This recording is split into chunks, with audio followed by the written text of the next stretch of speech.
Carrion sa pagdalo ng Pangulong Aquino sa Apolinario Mabini Awards. Kinilala rin niya ang mga pagsisikap na ginagawa ng ating mga kababayang PWDs o People with Disabilities. Balita mo kami, Rocky Ignacio.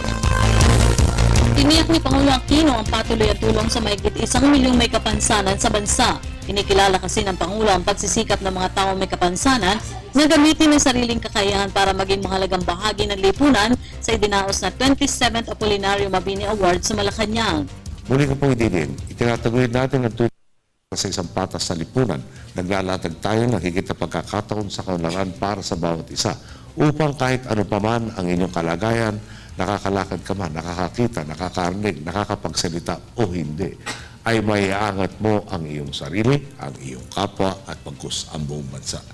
Ilang batas na rin kasi ang naipasa para umalalay sa mga PWDs sa panahon ng halalan, pagtatayo ng disability section sa ilang pamantasan, paglalaan ng porsyento bilang posisyon sa gobyerno at pakikipagtulungan ng pribadong sektor sa kanila. Pinarangalan ng Pangulo ang 2013 Apolinario Mabini Awardees na pinangunahan ng Autism Society of the Philippines bilang Disabled Group of the Year at JP Morgan Chase & Company bilang Employer of the Year, Disabled Friendly Establishment. Saludo rin po tayo sa mga kumpanyang tulad ng JP Morgan Chase & Company.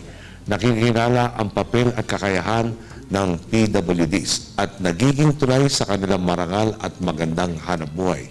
Sa kanila po kasing 12,000 empleyado sa buong bansa, 8.8% dito o 984 ang kabilang sa sektor ng PWD at 885 din sa gagawa ang may anak na may kapansanan at ngayon nasusuportahan na ang kanilang mga pangangailangan.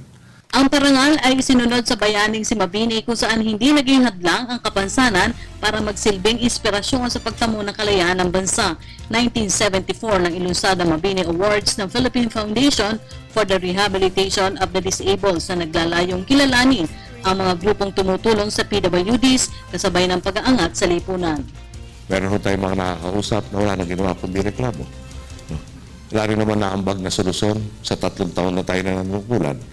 At kayo naman po, na talagang nilabanan ang inyong sitwasyon ng ibabaw, nagtagumpay. Talaga napakagandang halimbawa.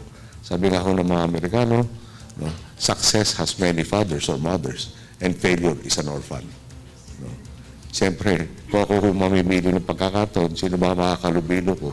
Yung puro reklamo na ayaw kumilos para sa sarili o yung nagpapakita ng kusa na iangat ang sarili at talaga naman tulungan hindi lang ang sarili pero pati ang kapwa. Maliwanag naman po siguro kung saan tayo tutungo.